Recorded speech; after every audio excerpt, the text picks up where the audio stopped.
Welcome back to Wolverine Alley-Oop. I'm your host for tonight, Lauren Withrow, alongside Phil Ozinski, and we are counting down the days until tip-off. Phil, how excited are you for this year's basketball season?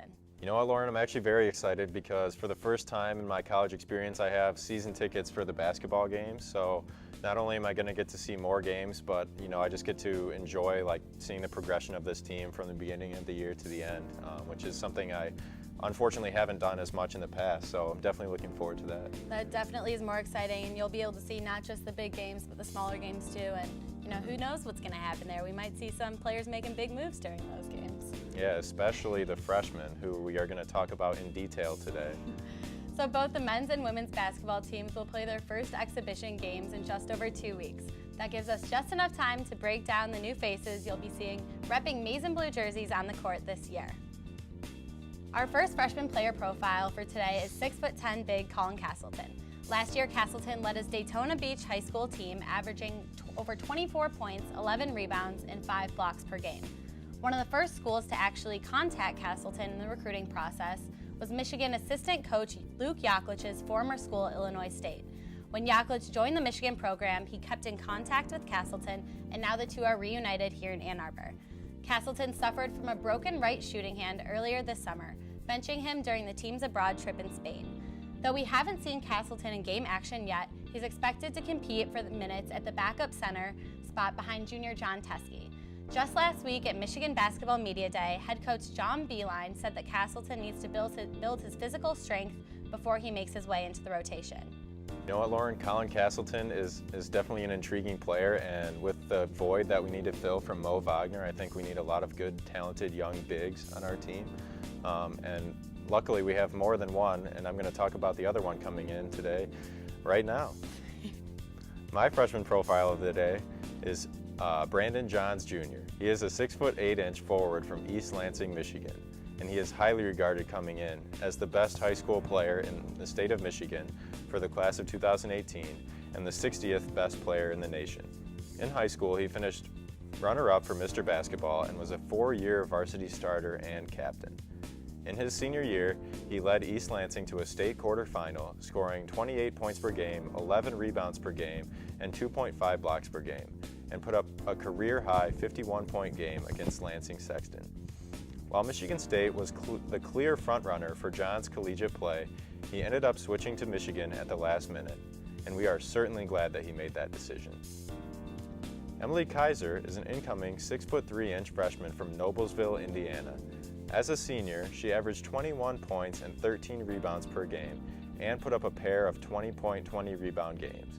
She was an academic stud as well, earning academic all-state honors in both basketball and volleyball. ESPN ranks her as the 78th best player in her class and a 4-star recruit. Kiser should play an impactful role on the offensive and defensive end of the court, especially on the boards. Our final player preview is 6-foot guard Amy Dilk.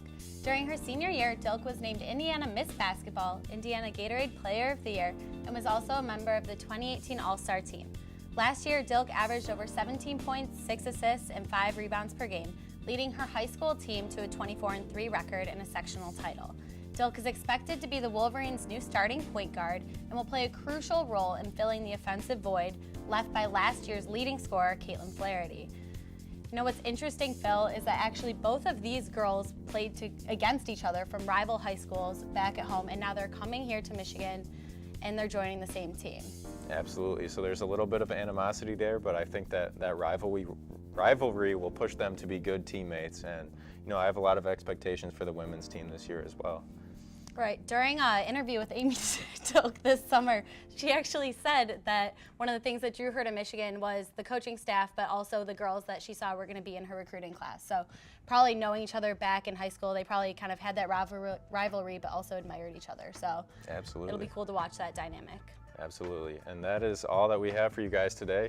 And now we're going to send it over to Jake. Thank you, Phil, for that outstanding intro, which incidentally segues us into the debate for this week. The question for the debate this week being, which men's freshman basketball player will have the biggest impact this season? Filling in for Dan this week, we have Nick debating alongside Ethan. Ethan, we'll start with you. Okay, so my answer to this question is David DeJulius, the guard out of Detroit had a great high school career, tore up MHSAA, way better than any other guard. I'm sorry, Foster Lawyer, just not as good. And with now Mar gone off into the professionals, wherever, I think he's in the G League right now, two-way contract possibly, good for him. But now DeJulius is ready to step right into this role. I think he'll fit better than Poole would, even though he should be the guy to take over that role. And honestly, I think DeJulius is the most mature freshman we have on this team right now. Okay, I only have one question for you. Are you out of your mind? No, I'm not. There's only one answer to this question, and it is simply Ignas Brazdeikis, Canadian phenom, future MVP, and easily going to win MVP of what? The league. NBA, NBA? NCAA, We're talking about this year. MHSAA, every league. I think it's called the Wooden Award. And in he's the already NCAA, led the team in to be scoring honest. in actual games. In Spain, though, actual games. Yes, They actual were games. playing like old guys. What are they doing? They're professional players. They're And you know who professional. led the team for us? Professional. Ignas Okay. Brazdeikis, Yeah. not David DeJulius. Yeah. No, it was Ignas Brazdeikis. Okay, because he's good in the foreign countries. I want to see him play in the U.S. If he's back to play in the U.S., and he's I haven't ready seen. Has he to led it? take over. Who has he led in scoring in the U.S.? Nobody. David Who has- DeJulius led his he high has- school team in the United States of America, where the NCAA is played, where Michigan Ignas plays their own games. Brazdeikis, however, has already played in college and led his team. We're not talking about high school anymore. Hey. We're talking about higher level the basketball.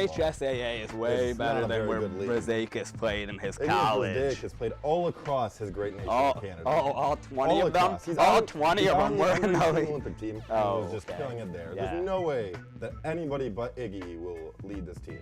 No, nobody. No way. No way. Not even. I disagree with that. I think he will have a solid impact. But All I right, don't think boys. he's going all to right, be like boys. David. We've had No, enough. you're We've wrong. had enough for this week. Honestly, great points on both sides. Counter from you, Nick, was spectacular. Ethan, you almost had me sold on DeJulius. I'm not gonna lie. Very intriguing stuff there. However, this week there is only one correct answer, and that is Iggy. So the winner of this week's debate, Nick, takes him to 1-0 on the season. Ethan drops into a record of 0-2. We'll see if he can dig himself out of that hole starting next time on the debate. And now we'll head over to the game. And we are back after that riveting debate with our game of the week, John Beilein Trivia. We're here with Allison and John. We have a set of 5 trivia questions. The one who gets the most out of 5 wins. You guys ready? Yeah. First question. This will be Beilein's blank season as the head coach for Michigan basketball. Oh, geez, this is not writing very well. Questioning the Sharpie. Answers?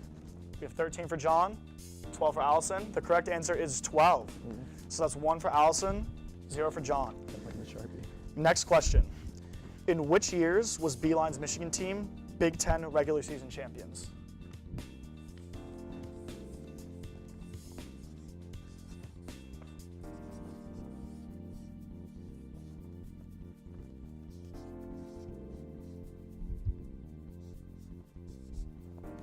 Ready?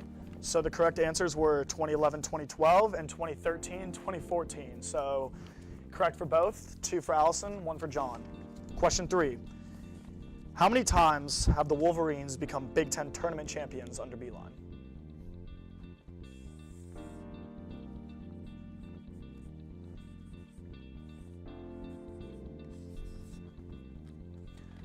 Two, 3. The correct answer is 2, which brings us to an even score of 2 for John, 2 for Allison, going to the last 2 questions. Exciting stuff here, folks. Question 4. Where was Beilein's last coaching job before coming to Michigan?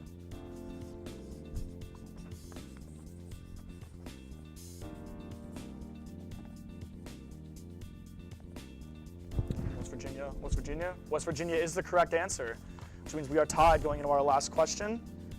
How many players has Beilein sent to the NBA?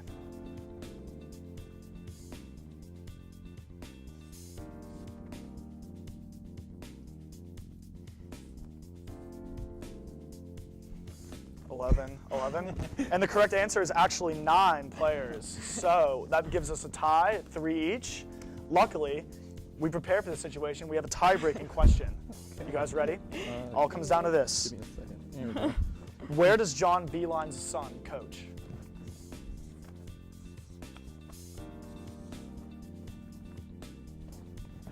Lemoyne College is correct. So that brings us to a tie for the final score of 4-4. Great job this week, guys. Looking forward to seeing more in the future. And that brings us to the end of our show. Please go to wolftv.org to watch more Alley-Oop and other Wolf TV programs. Thank you for watching Alley-Oop, and catch us next week for more information on everything and anything that is Michigan basketball.